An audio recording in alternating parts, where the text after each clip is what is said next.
குல்லு நஃப்ஸின் ஸாயிகத்துல் மௌத் ஸதகல்லாஹுல் அஸீஸுல் ஹக்கீம். கண்ணியமான சகோதரர்களே, தாய்மார்களே, எங்களுக்கு முன்னால் ஒரு தாயுடைய ஜனாசா வைக்கப்பட்டிருக்குது. நீண்ட காலம் துனியாவில் வாழ்ந்ததன் பின்னால் அவனோட அஜல காலத்தை முடிச்சு கொண்டு இன்றைக்கு வழி அனுப்புறதுக்காக வேண்டி இந்த இடத்துல நாங்கள் ஒன்று சேர்ந்திக்கிறோம். கண்ணியமானவர்களே, அல் குர்ஆன் அல்லாஹ் தாலா தீர்ப்பு செஞ்ச ஒரு விஷயம்தான் மௌத்துன்றது. குல்லு நஃப்ஸின் ஸாயிகத்துல் மௌத். உலகத்தில் பிறந்த ஒவ்வொரு மனிதனும் அவர்கள் மௌத்தை சுவைத்தே ஆக வேண்டும். வாழக்கூடிய காலத்தில் எந்த செயல்கள் செய்தார்களோ அதற்குண்டான கூலி அவர்களுக்கு நிறைவு செய்யப்படும். ஃபமன் ஸுஹ்ஸிய அனின் நாரி வதுஹிலல் ஜன்னா ஃபகத் ஃபாஸ். இந்த மனிதன் நரகத்திலிருந்து தூரமாக்கப்பட்டு சொர்க்கத்தில் நுழைவிக்கப்படுறானோ அவன் நிச்சயமாக வெற்றி அடைஞ்சிட்டான். ஒமல் ஹயாத்து துன்யா இல்லா மத்தால் குரூர். உலக வாழ்க்கை மனிதனை ஏமாற்றக்கூடியது என்ற விடயத்தை அல்லாஹ் தஆலா தெளிவுபடுத்திட்டான். எனவே கண்ணியமானவர்களே, இருக்கக்கூடிய காலத்தில் நாம் செய்யக்கூடிய எந்த ஒரு நல்ல அமலாக இருந்தாலும் சரிதான், அதற்குண்டான கூலி நிச்சயமாக எங்களுக்கு கொடுக்கப்பட்டே தான் ஆகும். நாங்கள் யாருமே அதிலிருந்து தூரமாக்கப்படுறதில்லை. ஒரு மனிதனுடைய ஜனாசாவை பற்றி நபி அவங்க சொல்லக்கூடிய நேரத்தில் சொன்னாங்க, உதுக்குரு மஹாசின மௌத்தாக்கும். மௌத்தா போனவர்களுடைய நலவுகளை மாத்திரம் நீங்கள் பேசுங்க. வக்குஃபான் மசாவீஹிம். ஏதாவது பாவங்கள் செய்திருந்தா அதை நீங்கள் தடுத்துக்கோங்கன்னு சொன்னாங்க. இந்த அமைப்பில் கண்ணியமானவர்களே, இன்னும் ஒரு சந்தர்ப்பத்தில் சொன்னாங்க, லா தசுப்புல் அம்வாத்த. மௌத்தா போன மக்களை நீங்க ஏசாதீங்க. ஃபைன்னும் கதா அஃப்லோ இலாமா கத்தமு. எதனை அவர்கள் முற்படுத்தினார்களோ அதன் பக்கம் அவர்கள் போய் சேர்ந்து விட்டார்கள் என்ற விடயத்தையும் நபியுல்லாஹி ஸல்லல்லாஹு அலைஹி வஸல்லம் சொன்னாங்க. இந்த அடிப்படையில் சொல்லப்பட்டிருக்குது, இதா ஹமல்த இலல் குபூரி ஜனாசத்தன். மனிதனே, நீ ஒரு ஜனாசாவை சுமந்து செல்லக்கூடிய நேரத்தில் ஃபாலம் பிஅன்னக பாதா மஹ்மூல். ஒரு நாள் தினத்துல நீயும் சுமத்தாட்டப்படுவாய் என்ற விடயத்தை நீ விளங்கிக்கோன்னு சொன்னான். கண்ணியமானவர்களே, மையத்துக்கு பயான் இல்லை, ஜனாசாக்கு பயான் இல்லை. மௌத்தா போயிட்டாங்க. இருக்கக்கூடிய ஜனாசாவை வச்சு பயான் பண்றது, பேசுறது, உபதேசம் செய்யறது இருக்கக்கூடிய நாங்க படிப்பின வாழ்க்கையில பெறணும் என்பதற்காக வேண்டி நபி அவங்க சொன்னாங்க, மக்களே, நான் உங்களுக்கு 2 உபதேசங்களை விட்டு விடுகிறேன். கண்ணியமானவர்களே, அந்த 2 உபதேசங்களும் எங்களுக்கு மத்தியில் வந்து கொண்டே தான் இருக்கும். அதில் ஒன்று பேசக்கூடியது, இரண்டாவது மௌனமானது என்று சொன்னாங்க. பேசக்கூடியது அல் குர்ஆன். கியாமத்துடைய நாள் வரைக்கும் குர்ஆன் எங்களுக்கு மத்தியில் பேசிக்கொண்டே இருக்கும். மௌனமானது மௌத்துன்னு சொன்னாங்க. மையத் எங்களோட பேசுறது இல்லை. கண்ணியமானவர்களே, இந்த தாயுடைய ஜனாசா அல்லது ஒரு தந்தையுடைய ஜனாசா, ஒரு சகோதரருடைய ஜனாசா, ஊர்ல வைக்கப்பட்டிருக்கக்கூடிய ஒரு மையத்தை, அந்த மையத்தை பத்தி இருக்கக்கூடிய மக்கள் மௌத்துக்கு பின்னால் என்ன வார்த்தைகள் கதைக்கிறாங்களோ அதுதான் அந்த மையத்தை எங்களுக்கு செய்யக்கூடிய உபதேசமா இருக்குது.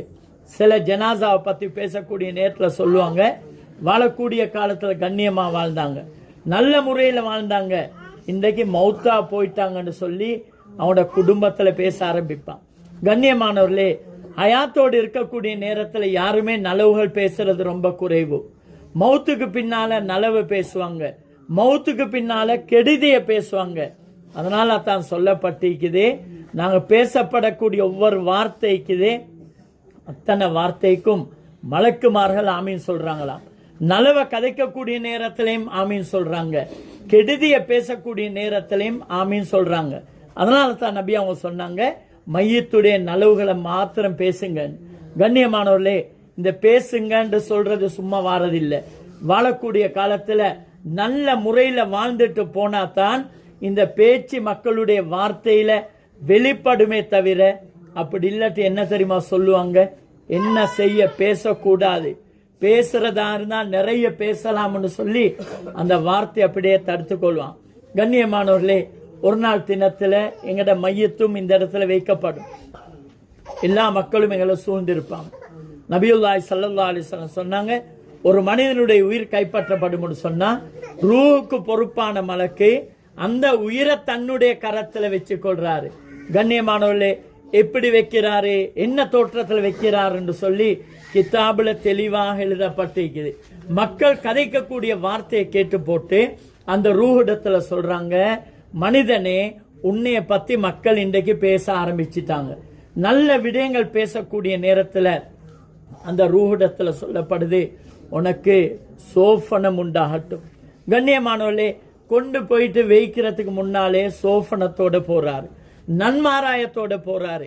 பிழையான வார்த்தைகளை பேச ஆரம்பிச்சாங்கண்டா அந்த ரூஹை பார்த்து சொல்றாங்க, உன்னைய பத்தி உன்னுடைய வாழ்க்கையை பத்தி இன்னைக்கு மக்கள் கதைக்க ஆரம்பிச்சிட்டாங்க, எனவே உனக்கு நாசம் உண்டாகட்டும் சொல்லி சொல்றாங்க. கண்ணியமானவர்களே, இந்த இடத்துல இந்த ஹதீஸ்ல நன்மாராயம் என்ற வார்த்தை, நாசம் என்ற வார்த்தை வந்திருக்குதோ அது அவரோட மாத்திரம் நிக்கிறது இல்லை, அவருடைய 7 பரம்பரைகளை பாதிக்கும் என்று சொல்லப்பட்டிருக்கிறது. ஆனால் இருக்கக்கூடிய நாங்கள் ஒவ்வொருத்தரும் வாழக்கூடிய நேரத்தில் கண்ணியமானவர்களே, இன்றைக்கு சில மக்களுடைய வாழ்க்கையை பார்த்தா வீட்டில் பெண்களிடத்துல தொழுகை இல்லை, ஆண்கள் மஸ்ஜிதோட டச்சும் இல்லை. சில மக்களுடைய நிலைமை ஜும்மாவுடைய தொழுகை கூட இல்லை, தொழுகையில பேணுதலா இருக்கக்கூடியவங்களுக்கு சுபோடைய தொழுகை இல்லை. கண்ணியமானவர்களே, ஒரு நாள் ஒரு மனிதன் தொழுகை விட்டுட்டாருண்டா ஹதீஸ்ல வந்திருக்குது, சுபோ தொழுகை விட்டவனை குற்றவாளியே என்றும், லுஹர் தொழுகை விட்டவனை நஷ்டவாளியே என்றும், அசர் தொழுகை விட்டவனே பாவியே என்றும். இப்படி அல்லாஹ்வை நிராகரிச்ச மனிதன், அல்லாஹ்வுடைய கடமைகளை வீணாக்கினவன் ஒவ்வொரு நாளும் ஒரு மலக்கு அறிவித்தல் கொடுத்து கொண்டே இருக்கிறார். எங்கட பட்டியலை பார்த்தோம்டா ஒவ்வொருத்தரும் அடுத்தவர்கிட்ட கேட்க தேவையில்ல, நான் இன்றைக்கு குத்தவாளியா நஷ்டவாளியா பாவியான்னு சொல்லி ஒவ்வொரு மனிதனும் முடிவு செஞ்சு கொள்ளலாம். அடுத்தவர் எங்கள்கிட்ட பேசி கதைக்கொண்டு தேவையில்லை. கண்ணியமானவர்களே, இன்னும் சிலருடைய வாழ்க்கையை பார்க்கக்கூடிய நேரத்தில் அவங்களுக்கு மவுத் இல்லாத மாதிரி, இதுவரைக்கும் வாழ்க்கைய உறவை சேர்ந்து வாழ்ந்ததில்லை.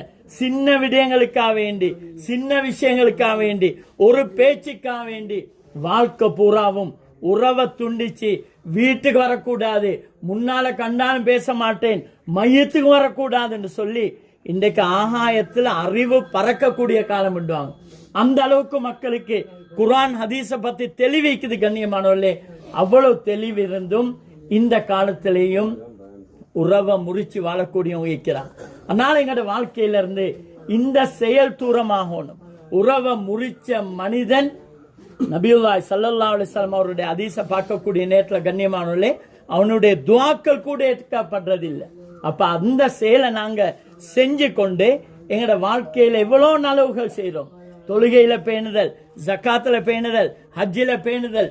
ஆனா அடுத்தவருடைய ஹக்கு, அடுத்தவருடைய உரிமைகளை எவ்வளவு நிறைவு செய்யறோம் என்று பார்க்கக்கூடிய நேரத்துல அதுல ரொம்ப பொடுபோக்கா வாழ்ந்து கொண்டிருக்கிறோம். எனவே கண்ணியமானவர்களே, ஒரு நாள் தினம் வரும், அன்றைய தினத்துல எங்கட மையத்தையும் அழகான முறையில குளிப்பாட்டி கஃபன் அணிவிச்சு இருக்கக்கூடிய மனங்களை பூசி எங்களுக்கு முன்னால வச்சு யாரோ ஒருத்தர் இந்த பேச்சை பேசத்தான் போறாரு. அதுக்கு முன்னால எங்களுக்கு கொடுக்கப்பட்ட வாழ்க்கை ரொம்ப குறைவானது. நபி அவங்க சொன்னாங்க, இந்த உம்மத்துடைய வயது 60க்கும் 70க்கும் இடைப்பட்ட காலம், இதை தாண்டி செல்லக்கூடியவர்கள் இந்த உம்மத்துல ரொம்ப குறைவாக இருப்பாங்க என்ற விஷயத்த சொன்னாங்க. எனவே கண்ணியமானவர்களே, ஜனாசா வைக்கப்பட்டிருக்குது, நலவுகளை பேசுவோம். ஒப்பாரி இட்டு அலுவலத்தை நபி தடுத்தாங்க. மௌத்துக்கு நெருக்கமான நேரத்துல நபி அவங்க விசேஷமான ஒரு உபதேசம் சஹாபாக்களுக்கு சொன்னாங்க. லா தூதூனி பிபாக்கியத்தி வளரானா, தோழர்களே, நான் மௌத்தா போனா நீங்க ஒப்பாரி இட்டு அழுது என்னை நோவின செய்ய வேணாம். ஹதீஸ்ல வந்து இன்னல் மையத்தை யுஅஸ்ஸபு பி புகாய் அஹ்லிஹி, குடும்பத்தார்கள் சத்தம் போட்டு ஒப்பாரிட்டு அழக்கூடிய நேரத்துல மையத்து வேதனை செய்யப்படுதா. கண்ணியமானவர்களே, கண்ணில் கண்ணீர் வரும், கவலையில வரும். இது அல்லாஹ் குத்தம் பிடிக்கிறது இல்ல, அலூரத்தை வச்சு அல்லாஹ் குத்தம் பிடிக்கிறது இல்ல. ஆனாலும் இருக்கக்கூடிய நாங்க சத்தமிட்ட அலூரத்தை நாங்க தடுத்து கொள்ளணும். இந்த அமைப்பில் இந்த தாயார் கண்ணியமான முறையில வாழ்ந்தாங்க. கண்ணியமானவர்களே, தன்னால முடியுமான நல்ல அமல்களை வந்து செஞ்சாங்க. வந்து பிள்ளைகள் நல்ல அமல் செஞ்சு கொண்டு இருக்கிறாங்க. எனவே வாழக்கூடிய காலத்துல எந்த நல்ல செயல் செஞ்சாங்களோ அதுக்கு பரிபூர்ணமான முறையில் அல்லாஹ் தஆலா கூலிய கொடுக்கணும். எங்கட வாழ்க்கையில ஒரு ஜனாசாவால என்ன படிப்பினைகளை நாங்க பெற்றுக்கொள்ளணுமோ அந்த படிப்பினைகளை பெற்று எங்கட வாழ்க்கையை சீராக்கி கொள்வதற்கு எல்லாம் அல்லாஹ் சுப்ஹானஹு வ தஆலா நம் அனைவருக்கும் நல்ல உதவி செய்வானா. யா அல்லாஹ் எங்களுடைய பாவங்களை மன்னிப்பாயா.